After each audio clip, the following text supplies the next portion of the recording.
And so, good morning everyone. So, I'm Coach Edison. Yung pag-uusapan natin ngayon is cardio versus strength training. So, dami kasi akong narinig na yung iba ayaw mag-cardio kasi ganito, yung iba naman ayaw mag-strength training or magbuhat ng weights kasi ganyan. So, today, lilinawin ko sa inyo kung ano yung difference or ano yung mga benefits ng cardio and strength training. So, ayun, ano ba muna yung cardiovascular training? First of all, syempre, cardio, short yan ng cardiovascular. So, it refers to exercises that elevate your heart rate and increases your breathing rate. So, kaya tayo nagka-cardio para yung iba ginagawa natin siyang form of warm-up para tumaas yung ating heart rate. Kasi pag tumataas yung ating heart rate, gumaganda yung circulation ng ating dugo. So, good siya for warm-up para maiwasan natin yung injury.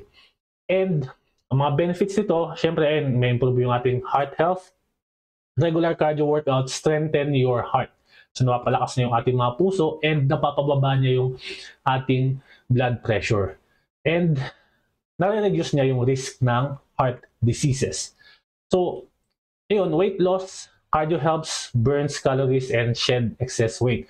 So, isa to sa benefit ng cardio, ang weight loss. Kaya lang, ang disadvantage naman ng weight loss is, yun nga, kaya siya weight, ang kasama niyan is body fat and muscle mass. So, dalawa yung nababawas. Kasi weight. So, yeah, may technique tayo para fat lang yung mababawas. So, kung hindi mo pa alam, kung hindi pa kita client, so ano pang hinihintay mo? So, yun, ang isa pa sa benefit is yun, stress reduction. Cardiovascular exercise triggers the release of endorphins, reducing stress and improving mood. So, papansin natin kapag yun, nagka-cardio tayo, na-release natin yung mga stress natin. So, ano naman yung strength training? So, strength training, it involves resistance exercises. Resistance means, so yun, pagbubuhat ng weights, designed to build muscle and increase physical strength. Narinig natin yung building muscle. So, sa mga kababayan natin, so parang sa kanila is negative yun. So, mamaya i-explain ko sa inyo kung ano yung benefit or benefits sa inyong mga kababayan nung pag-gain ng muscle. So, ang isa pa sa benefit ng strength training is yun, pag-increase ng muscle mass. Building muscle mass through strength training can enhance your appearance and boost metabolism. O yan, nasabi ko na. So, yung iba natatakot kasi mag-gain ng muscle kasi nga baka magmukha daw silang bulky. So, imposible naman nakakabuhat mo pa lang ng weight is naging bulky ka agad. So, napakaswerte mo naman. Yung iba gusto lumaki tapos ikaw, nakakala mo pag nagbuhat ka, lalaki ka agad. Siyempre, step by step naman yan. Gradual naman yan. Hindi naman biglang lalaki ng sobrang laki yung katawan mo pag nagbuhat ka ng weights. So, once again, ang kagandahan kapag nag-strength training tayo or nag-resistance training tayo is nakapag-build tayo ng muscle mass na nagpo-produce ng magandang metabolism. So, more muscle mass, more the better your metabolism. So, enhanced metabolism burns more calories at rest, promoting weight management. So, ayun. Ang kagandahan kasi, unlike kasi sa cardio, pag nag-cardio ka, ngayon ka lang nagbe-burn ng calories. Okay, after an hour na nakapagpahinga ka na, naka-cool down ka na, humuhupa na yung burning effect. Unlike dito sa strength training or resistance training, kagandahan kapag ka nakapag-build ka ng muscle, since sabi ko nga kanina, pag nag-build tayo ng muscle, gumaganda metabolism natin. So, kagandahan, 24/7, nakakapag-burn ka ng calories. So, yung kagandahan kapag ka nag-strength training tayo. So, ayun, injury prevention. Strong muscle support joints and reduce the risk of injury. So imagine, gusto mo lang cardio tayo ng cardio. So sabi ko kanina sa cardio, weight loss, muscle at saka fat. So kung nababawasan yung muscle mass mo, ibig sabihin na mabawasan din yung protection mo sa mga joints. Protection mo sa buto. So ayun, ayun yung disadvantage pagka puro cardio yung ginagawa natin. Okay, so ang kagandahan kapag nag-strength training tayo, nagre-resistance tayo, nag-aaroon tayo ng support sa ating mga joints and bones. So ito na yung cardio myth or yung mga alamat. So yung alamat daw is ang cardio daw ay best way to lose weight alone. So yes, true naman na ang cardio is maganda siya na pang-lose ng weight. Pero hindi siya kagandahan in the long run. Kasi kung puro cardio lang ginagawa natin, nalalagas nga yung muscle mass natin. Pag nalalagas muscle mass natin, anong nangyayari? Di ba pumapangit yung metabolism natin? Pag pumapangit yung metabolism natin, magtataka kayo, bakit nag-gain weight na ulit kayo? Kasi nalagas yung muscle. Okay? So, alamat na ang cardio ang best way to lose weight. Okay? Yes, true. Short term, pero in the long run, hindi. So, ang truth, cardio is not a tool, not a magic solution. So, ayun nga, ang katotohanan, hindi siya tool or magic solution para makapag-lose ka ng weight alone. So, combining cardio with diet and strength training. So, yung kagandahan, pagka nag-cardio ka, syempre, kailangan may sapat na diet kang ginagawa. So, yun, katulad ng mga clients ko, hindi lang puro exercises or workouts yung binibigay ko. Syempre, nagsasuggest ako na yung mga meals na pwede nilang i-consume dun sa calories na kailangan nila para hindi sila mag-gain ng weight at hindi malagas yung muscle mass nila para mag-decline yung kanilang mga metabolism. So, effective weight management involves a balanced approach, including diet, strength training, and cardio. So, yun, ang weight management is combination of balanced approach ng diet, strength training, at cardio.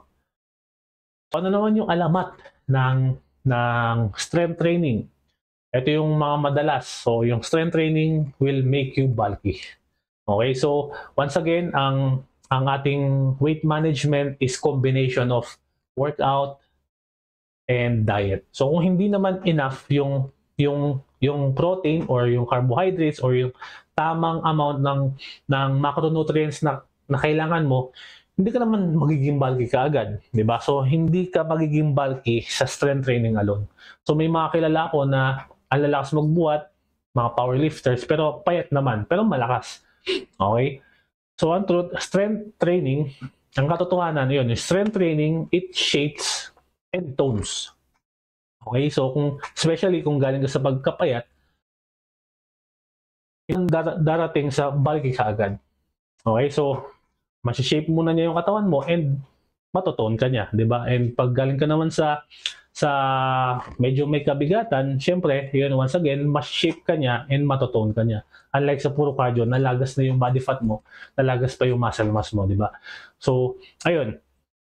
Yun, ito yung mga common na misconception ng mga women sa strength training. So, strength training does not necessarily lead to bulkiness but can create lean and defined muscles.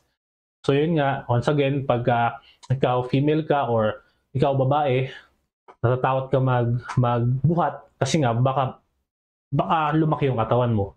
Okay, napakaswerte mo once again. Pero, ang katotohanan yan is, ang strength training, ngayon nga, na-shape niya yung katawan mo, and natutunan niya yung katawan mo. And sa babae, huwag kang matakot na magbuhat kasi nga ang pagbubuhat is makatulong sa iyo na mag-tone yung katawan mo. And yun nga, huwag kang matakot kasi nga ang hormones mo is estrogen. Ayun yung gusto kong sabihin kanina pa. So, umulit lang tayo. So, huwag kang matakot kasi ang hormones mo is estrogen. Ang estrogen, female hormone yan. So, bakit may mga female na nagbibuild ng panlalaking katawan? So, yung iba kasi, years of training na and ginusto nila yon, and most of them, nagtitake sila ng hormones namin. So, either inject or oral. So, para lang makuha nila yung desired nilang katawan or yung bulkiness na gusto nila. Gusto nila, hindi ikaw, kung ayaw mo nun. Diba? So, women can benefit from strength training for improved strength and overall fitness. So, kung babae ka, once again, huwag ka matakot and embrace strength training kasi nga yun, may improve na yung strength mo and overall fitness. So, all in all, ito lang naman yung summary niyan. Na-explain na natin kung ano yung difference na lang dalawa, ano yung downside, ano yung pros and cons. So, ayan, ito, maganda na i-find mo yung balance. Okay, kung saan ka masaya or saan mo nakakita na may magandang result ka. Kasi hindi naman tayo lahat pare-pares ng katawan, hindi naman tayo lahat pare-pares ng body type. So baka may mga tao dyan na sa cardio lang is gumaganda na yung katawan nila, and sa cardio lang masaya na sila. Pero ako naman kasi, ang pansin ko lang, di ba, sa puro cardio lang is yun nga, bagsak yung katawan and walang shape or tone yung katawan.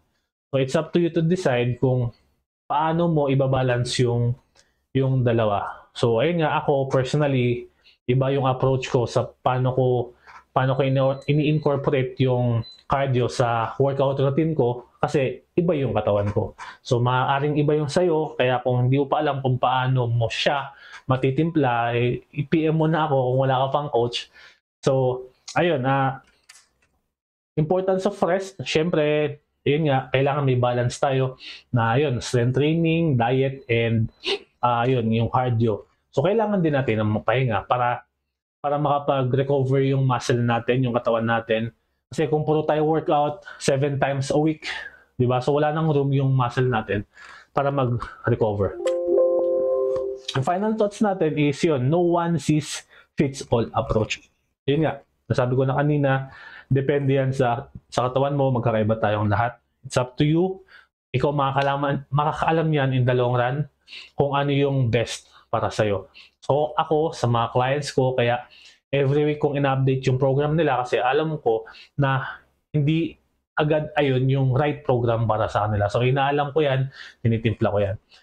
So yun, embrace both cardio and strength training to your workout routine. So huwag makalimutan mag-cardio kasi nga maganda yan sa ating puso. And ayun, achieving a balance and healthier you.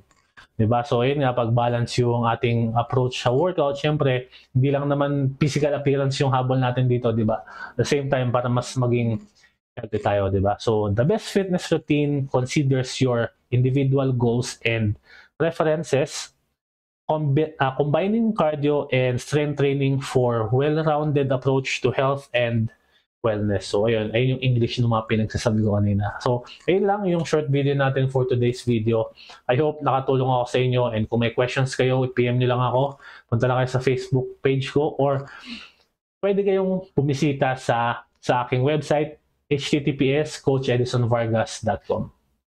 I hope nakatulong. Have a nice day and God bless.